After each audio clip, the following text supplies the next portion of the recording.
Amigas y amigos, sean todos bienvenidos.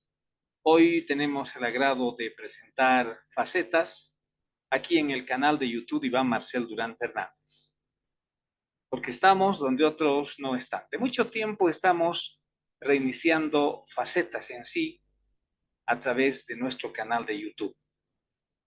Hay muchas cosas que tenemos que hablar, hay muchas cosas sobre las cuales debemos emitir una opinión.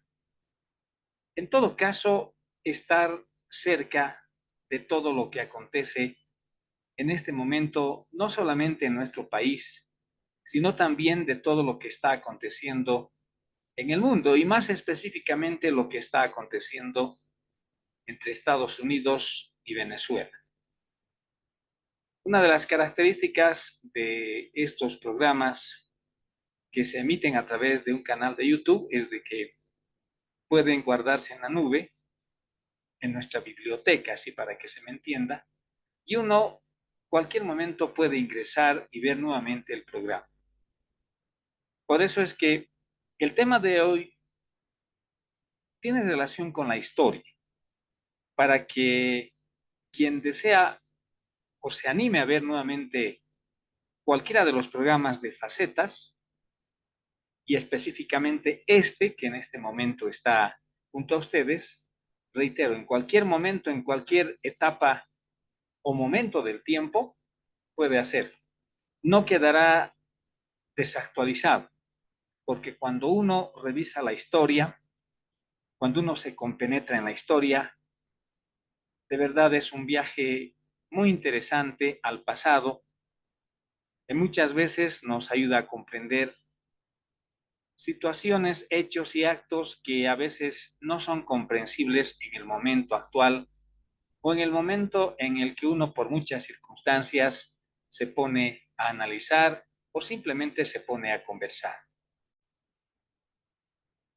Referirnos a la historia de Bolivia, específicamente a la historia contemporánea en el siglo XX pasado, es por demás fascinante. Al viejo estilo de la radio, me permito en esta oportunidad, señoras y señores de Facetas, revivir gracias a las obras bibliográficas, que esa siempre fue una de las características que tenía este programa, Facetas, pero revivir esas obras bibliográficas dando lectura al viejo estilo de la radio para que ustedes y quien les habla nos compenetremos, nos encontremos en un punto definitorio y comencemos a imaginarnos, a hacer nuestras propias sensaciones cromosomáticas y auditivas para poder comprender en base a esa lectura lo que de verdad aconteció en la historia de Bolivia.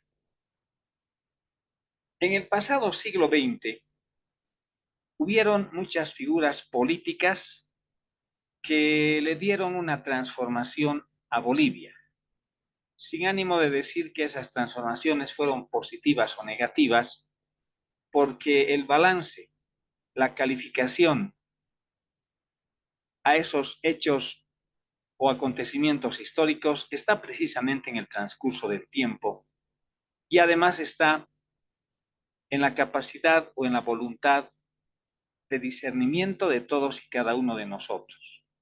No podríamos establecer y decir, estos personajes definitivamente cambiaron a Bolivia o cambiaron al mundo.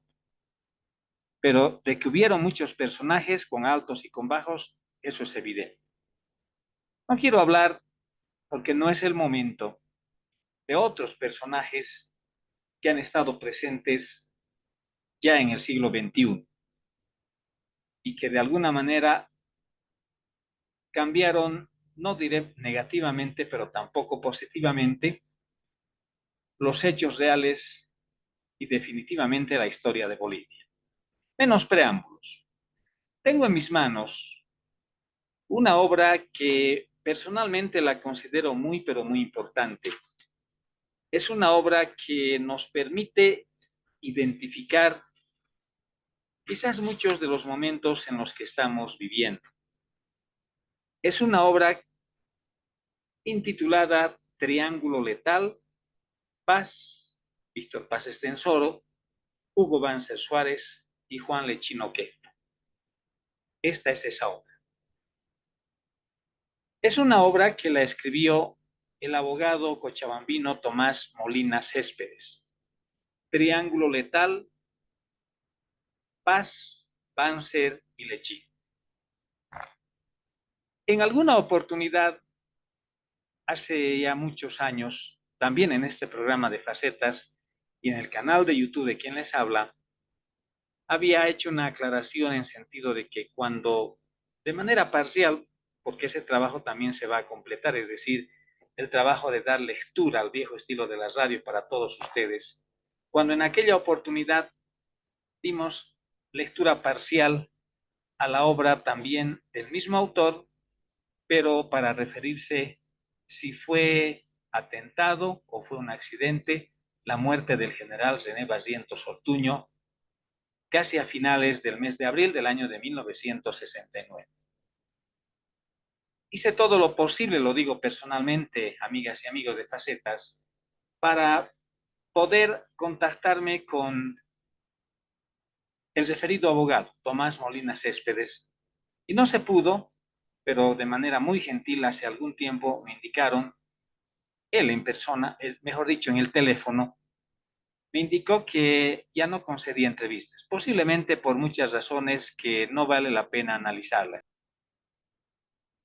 Pero hoy que ha pasado el tiempo, tenemos ese compromiso cultural de primero respetando el derecho de autor, hacer conocer hacia ustedes el contenido de esas obras. En algún momento vamos a continuar también con esa otra obra, también de Tomás Molina Céspedes, referida a la muerte del general René Barrientos Ortuño.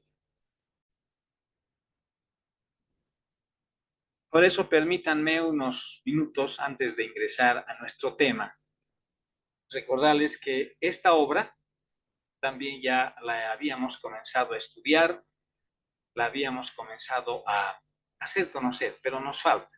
Y es un compromiso de este programa porque nos gusta. Particularmente me gusta mucho, primero leer este tipo de obras y también las obras costumbristas, pero también estas obras de carácter político histórico, porque de alguna manera estos son personajes que han hecho historia, no sé si mala o buena, en el pasado siglo XX.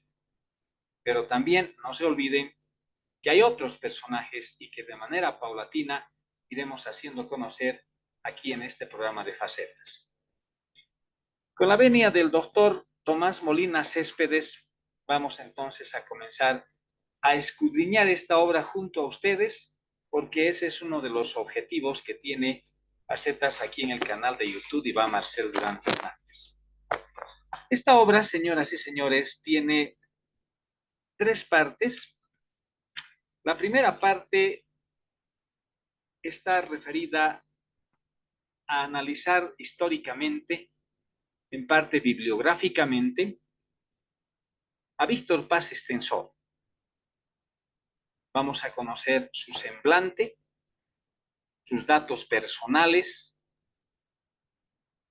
la época en que Víctor Paz Estenssoro fue abogado de Patiño, la fundación del Movimiento Nacionalista Revolucionario y cómo el MNR, básicamente en los años 40, estuvo, aunque parezca increíble, agitando las banderas de Hitler, agitando las banderas de Stalin, agitando las banderas del tío Sam. Posteriormente, en los años 70, también agitó las banderas del general Banzer, y a mediados de los años 80 agitó las banderas de Mr. Sachs, Mr. Eder y Mr. Sachs. Si se han dado cuenta, de verdad es pero muy interesante. Por ello, habiendo adelantado así de manera breve, vamos a comenzar a conocer cuál es el contenido de esta obra. Pero a mí particularmente, lo digo ante ustedes, es importante que dé lectura a la presentación que hizo de esta obra su autor, el abogado cochabambino Tomás Molina Céspedes. autor de Triángulo Letal, Paz, Banzer y Lechín. En la presentación, el referido escritor y abogado dijo lo siguiente, que hace a mediados de la década del 2000, es decir, más o menos entre el 2005 y 2006, porque esta obra, yo confieso personalmente, la compré en la ciudad de La Paz el año 2007. La presentación de Tomás Molina Céspedes respecto de esta obra dice lo siguiente. En Bolivia, los apellidos Paz Estenssoro, Banzer y Lechín son tabúes, por lo menos cuando se escribía este libro. El respeto que despiertan estos apellidos a su sola mención es solo comparable a la reverencia que tienen algunos pueblos por sus íconos religiosos. Cada uno de estos apellidos está canonizado por la propaganda política y por el tiempo. Hay personas que han nacido y muerto escuchando todos los días de su vida estos apellidos. Paz, Banzer y Lechín, cada uno de estos apellidos encarna a un caudillo político, a un predestinado, a un ídolo que pasó por nuestra historia. Y si pasó por nuestra historia, la hizo marcando con su nombre y sus actos a varias generaciones que les creyeron y siguieron tenazmente. Entonces, en un país con fuerte tradición caudillista, sí, porque Bolivia es muy caudillista y creo que en la actualidad continúa con lo mismo, con un alto porcentaje de gente que se interesa, otra que no se interesa, en fin, tocar estas reliquias acuñadas por el poder, para muchos sería una profanación. Es moneda común escuchar decir con orgullo y reverencia que Víctor Paz Estenssoro, 4 veces presidente de la República, así dicen, es el libertador económico y estadista del siglo XX en Bolivia. Y con igual postración se dice que Hugo Banzer es el único dictador militar de la época de la Guerra Fría que fue ungido presidente constitucional. Y ni qué decir de Juan Lechín Oquendo, de quien se dice es una leyenda hecha realidad por las 4 décadas, 40 años que estuvo a la cabeza de la dirigencia sindical en Bolivia. Estos 3 personajes, a pesar del tiempo, son venerados en Bolivia. Sus nombres están esculpidos en bronce y se lucen en calles, plazas, establecimientos educativos, sellos postales y otros sitios de honor. Pero más adelante, en esta presentación de Tomás Molina Céspedes, de Triángulo Letal, Paz, Banzer y Lechín, dice, se pregunta mejor, ¿cuál es la virtud de estos 3 personajes para haber logrado tal longevidad política? En Paz Estenssoro primó la astucia, en Banzer el autoritarismo y en Lechín el tremendo carisma. Paz despertaba respeto, Banzer temor y Lechín confianza. En presencia o bajo el dominio de estos, sus adulones, beneficiarios y burócratas los endiosaban. Atentos, como queriendo adivinar sus deseos o caprichos, como soldados listos a cumplir cualquier orden o como alumnos aplicados, no se cansaban de llenarlos de elogios y muestras de servilismo, pero a sus espaldas los llamaban o conocían como a simples mortales. ¿Saben qué? Paz, Víctor Paz Estenssoro, era el jefe. Sí, jefecito. Diga usted jefecito, así se hará jefecito. A sus espaldas simplemente era el mono. Banzer, el general, sí, mi general, a la orden, mi general, así será mi general. Usted es un genio, mi general. Pero a sus espaldas simplemente era el enano. Lechín era el maestro. Si maestro, lo que usted diga maestro, qué macho es usted maestro. Y a sus espaldas simplemente era el turco.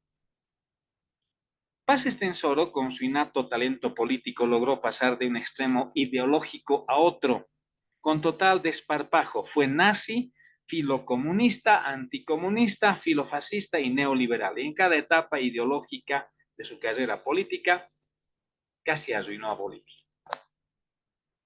Banzer, en sus 2 periodos de gobierno como dictador y como gobierno democrático, siempre conservó una línea de derecha. Sus dos gobiernos están marcados por la agudización de 5 males: el mayor endeudamiento de Bolivia, el estallido del gran narcotráfico, la enajenación de tierras fiscales, el nepotismo y una parte de corrupción. Lechín, durante su larga vigencia sindical y política, introdujo la gran anarquía. No dejó gobernar a nadie. Con sus exigencias y medidas de presión, hundió a sus enemigos y hundió también al país. A su compañero de partido, Hernán Siles Suazo, en la gestión presidencial de 1956-1960, reitero, Juan Lechín Oquendo, le hizo 3.000 huelgas y le generó más de 4.000 conflictos. Con los gobiernos democráticos, sobre todo de su partido, estuvo muy activo en Bolivia, luciéndose en huelgas y en todo tipo de protestas. Y durante las dictaduras estuvo siempre ausente, en el exilio dorado, esperando el advenimiento de la democracia para volver, plantear exigencias insólitas y desencadenar huelgas y todo tipo de conflictos. Lechín fue amigo y enemigo de Paz Estenssoro y Banzer, y terminó sus días pidiendo a los bolivianos por votar por Banzer en las elecciones presidenciales del año 1997. Y en recompensa recibió el Cóndor de los Andes de manos del dictador, convertido en presidente constitucional. Banzer y Paz Estenssoro fueron políticos aliados en muchas oportunidades. Lechín y Paz eran del mismo partido y como tal fueron aliados y enemigos durante más de 50 años. Lechín contribuyó a la caída de Paz en noviembre de 1964, dando lugar a 18 años de gobiernos militares. Paz, al no reconocer el triunfo democrático de su compañero Siles, que le entregó 3 veces la presidencia de la República, dio lugar a los golpes militares de Alberto Natuix Busch y Luis García Meza Tejada, causando la ruina del país y la fractura de la democracia, además de tener larga tradición en el apoyo a gobiernos militares.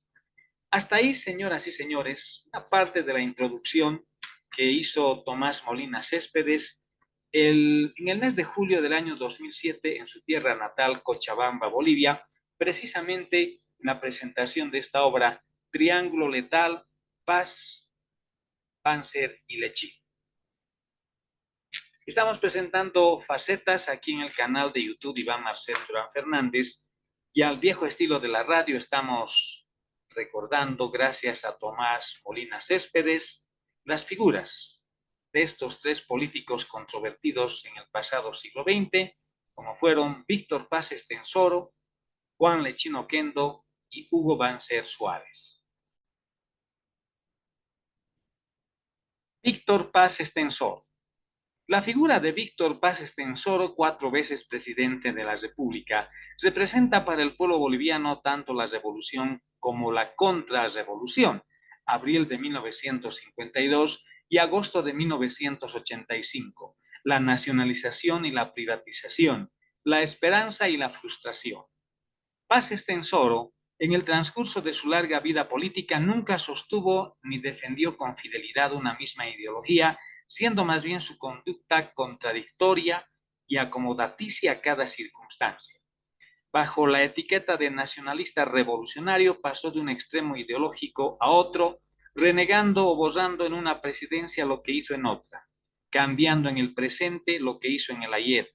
Pasó, sin sonrojarse ni dar explicaciones del nazismo que sustentaba en 1941, al filocomunismo de abril de 1952 y de este al anticomunismo cerrado de 1964.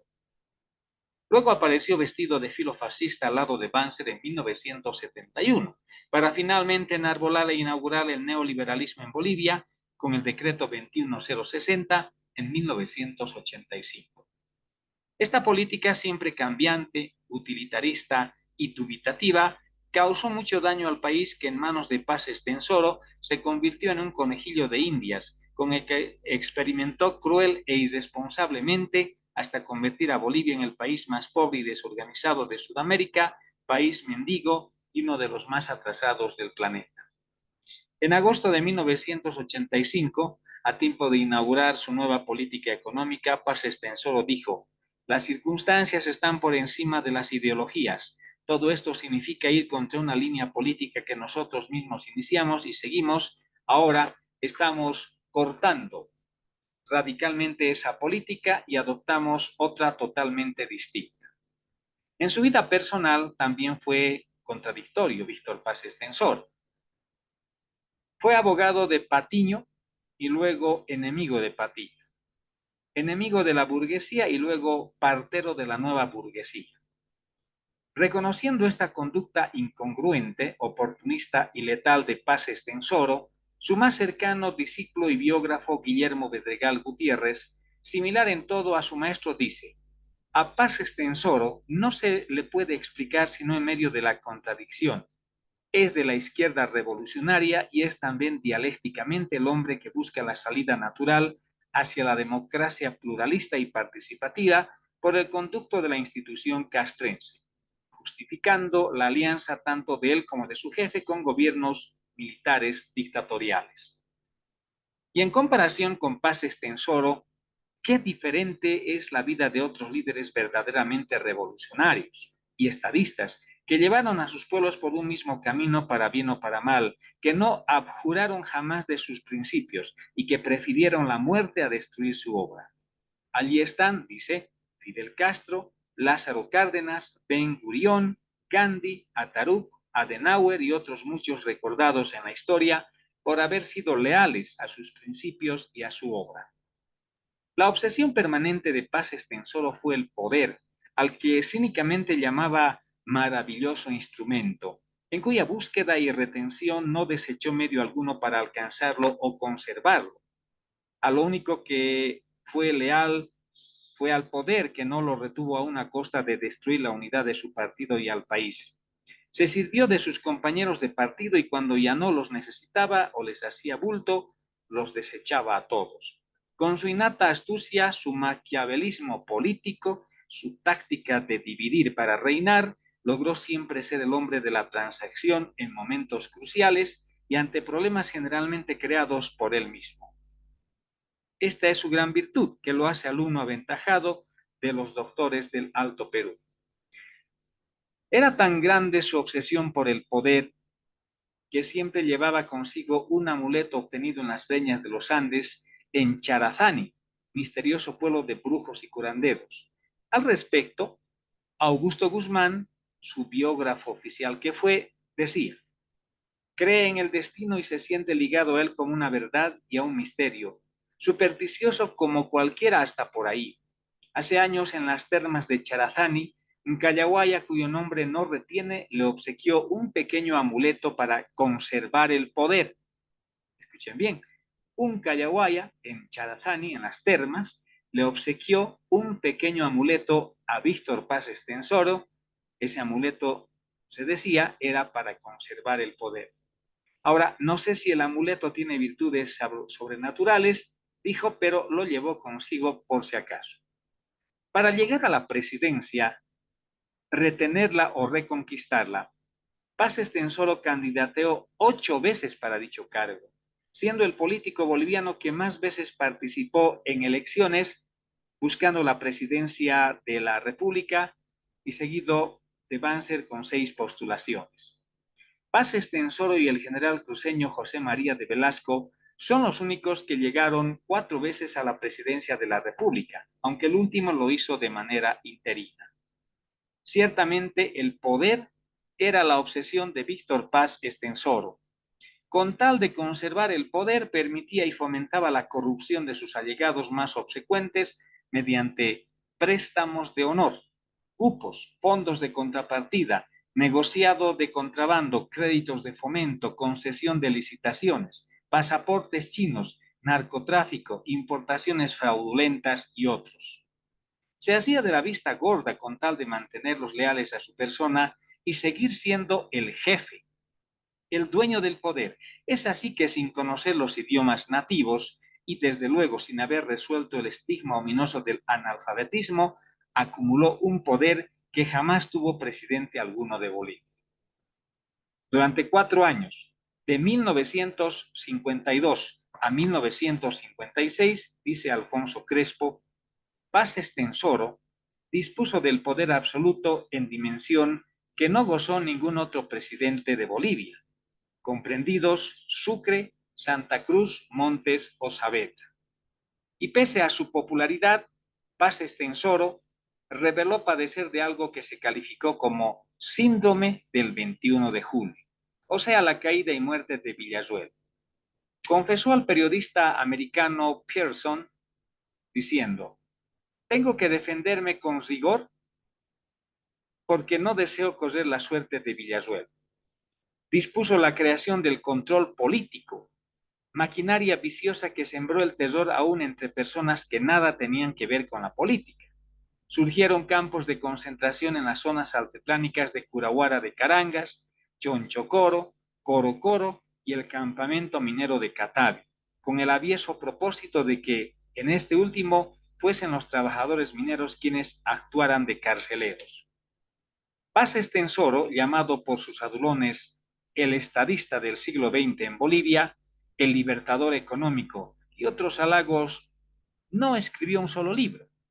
Fue tan grande su desprecio por el pueblo con el que hizo experimentos que ni siquiera escribió su autobiografía para que de su mano las generaciones futuras conozcan de su vida y la justificación de sus actos. El estadista del siglo también era llamado el libertador económico, y no obstante haber quebrado a Bolivia con sus experimentos, convirtiéndola en uno de los países más pobres del planeta. Sus cortesanos y adulones le llamaban el jefe, y cuando estaban frente a él no se cansaban de recordarle que era el jefe, y esperaban con sumisión canina sus órdenes. Pero el pueblo y sus mismos adulones, cuando no se encontraban frente a él, lo llamaban mono, por su rostro extraordinariamente parecido al de un primate. Gustavo Navarro, Tristan Marov, fundador del trotskismo en Bolivia, en 1965 escribió una biografía de Paz Estenssoro y allí dice: hace 54 años usa anteojos, es miope o parece que tiene la vista extraviada. Sin anteojos el señor Paz es un simio perfecto. Con anteojos adquiere la majestad de un profesor de economía o de un simple empleado de banco. En la vida del doctor Paz hay un mosaico de actitudes, de programas, de ideas. Nunca ha sido el mismo. Es un dialéctico, un manipulador desprovisto de escrúpulos. Tan lo mismo es rojo como amarillo verde. La expresidenta Lidia Geller Tejada cuenta en sus memorias que cuando en 1979 hacía los máximos esfuerzos para unir en un frente común a todos los exmilitantes del movimiento nacionalista revolucionario, la respuesta tajante que recibió de Lechín fue esta: el MNR ya no es el Partido de la Revolución, sino una simple agrupación dirigida por un modo. Este Paz Estenssoro, hombre sin emociones, despiadado, gélido en su trato, según todos sus biógrafos, luego de la misteriosa muerte de su esposa Carmela Cerruto en 1953, le regaló a su pequeño hijo Ramiro Paz Cerruto, de apenas 12 años en ese tiempo, un revólver cargado, como instigándole al suicidio. A este niño huérfano, ante cualquier travesura que cometía, lo hacía encerrar en el calabozo oscuro del Palacio de Gobierno, lugar húmedo y poblado de fantasmas. Si así trataba a su único hijo varón, es de suponer, dice, el trato que dio a los contrarrevolucionarios. Bolivia, desde su fundación como república, no recuerda una peor época de terror y maltrato a los adversarios políticos. En el gobierno de Paz Estenssoro, el primero, se crearon por primera vez en Bolivia, para oprobio del país y la humanidad, los tristemente célebres campos de concentración en los lugares más inhóspitos del territorio nacional, donde por año tuvo encerrados y sometidos a los peores maltratos a sus opositores. Hasta esa época, ningún otro presidente boliviano trató con crueldad a sus adversarios. Walter Guevara Arce, su canciller y compañero cercano de toda la vida, dice: Paz Estenssoro enmascara sus intenciones y su alma carece de ilusiones, de piedad y de sinceridad. justificando haber tenido encerrados y maltratados a todos sus opositores durante su primer gobierno. En el informe que presentó al Congreso el 6 de agosto de 1956, Paz Estenssoro dijo: un gobierno como el nuestro no tiene por qué temer la conspiración de un grupo minoritario y resentido. Una vida humana, cualquiera que ella sea, vale más que todas las ventajas que pueda aportar el suprimirla. Esta dramática experiencia reafirmó al gobierno en su política de preferir el conspirador detenido que el conspirador muerto. Y para mantenerse en el poder, montó una guardia pretoriana a su exclusivo servicio, con la que logró destruir a todos sus adversarios. Nombró como jefe supremo de la seguridad de su gobierno a un siniestro policía chileno, Luis Gayán Contador, verdugo despiadado que, secundado por otros personajes similares de calaña, como Claudio San Román, Pepla González Menacho y muchos otros, desataron el terror político en Bolivia. Con estos genízaros, más las milicias armadas de campesinos, obreros y mineros, Paz Estenssoro controló con puño de hierro al país, a la oposición, a su partido, no obstante de que el apoyo a su gobierno era unánime y no peligraba su poder. Todas las investigaciones de personas que se dedicaban a aquello de esta época sombría son unánimes en señalar que por el apoyo que tenía Paz Estenssoro era injustificada la represión. El escritor Fernando Díez de Medina dice: eliminadas las fuerzas armadas del juego político, contando con el apoyo de las masas y la mayoría ciudadana, sin oposición, sin cámaras legislativas, sin libertad de prensa, no se justificaba tan encarnizada represión. En abril de 1952, luego de la victoria de la revolución, un grupo de mineros visitó al presidente y le pidió armas. El presidente de inmediato ordenó les entreguen armas. Acto seguido, los mismos mineros que querían más armas visitaron a Siles Suazo con el mismo pedido. La respuesta del doctor Siles fue diferente. Compañeros, la revolución ya ha triunfado y ustedes no necesitan armas. Lo que precisan es trabajar. Ahí radica, dice Alfonso Crespo, una de las diferencias temperamentales entre los dos hombres.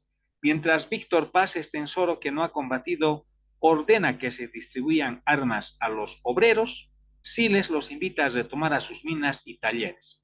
Para Paz es llegado el tiempo de la represalia y la venganza. Para Siles, el de la concordia entre los bolivianos.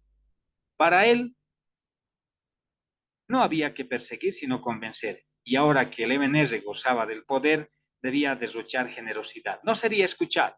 En cambio, aquellos que durante los tiempos probatorios o bien se habían refugiado en el exterior o guardaban una conducta pasiva, revelaban ahora una ferocidad innecesaria y un apetito de lucro personal inconcebibles.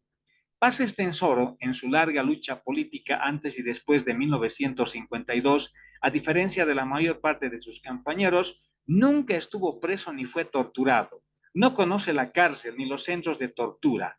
Durante las jornadas de abril de 1952, mientras el pueblo luchaba y moría en las calles, Paz Estenssoro estuvo en el exilio dorado de Buenos Aires, viviendo a costa de Perón. Los combatientes, los verdaderos revolucionarios, le entregaron el poder en bandeja. A Paz Estenssoro, dice Augusto Guzmán, su pueblo lo amó, lo temió y lo odió. ¿Quién es este hombre complejo que defraudó a su pueblo?